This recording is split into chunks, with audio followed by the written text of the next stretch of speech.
ओम गुरुवे नमः। प्यारे हरि भक्तों, अब हम बात करेंगे।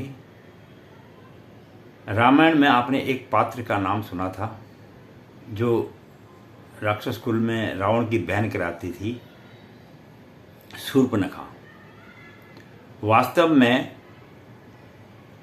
शूर्पणखा का जन्म पृथ्वी पर क्यों हुआ, किस श्राप के कारण हुआ, और शूर्पणखा भी जो है इंद्र के राज्य में एक जो है नयनतारा नाम की अप्सरा थी, जिसको भगवान इंद्र ने ऋषि वज्र की तपस्या को भंग करने के लिए पृथ्वी पर भेजा था। और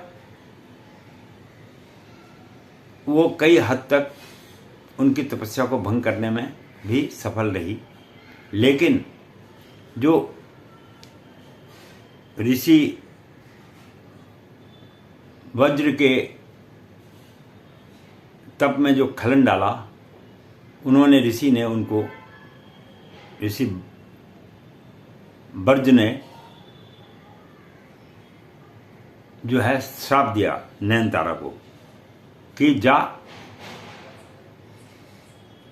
तू 2 युग तक,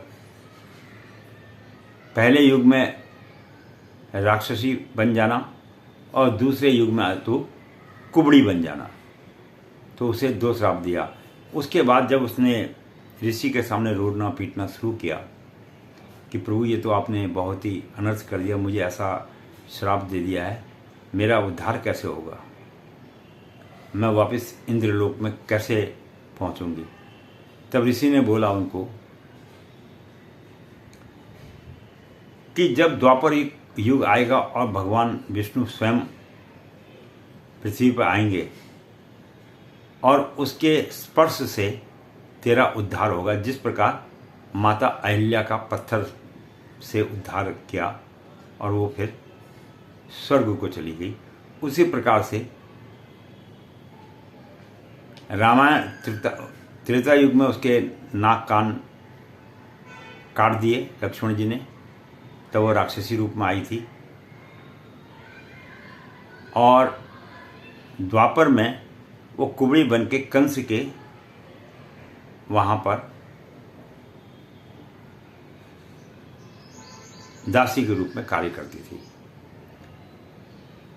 तो इस प्रकार शूर्पणखा को जो ऋषि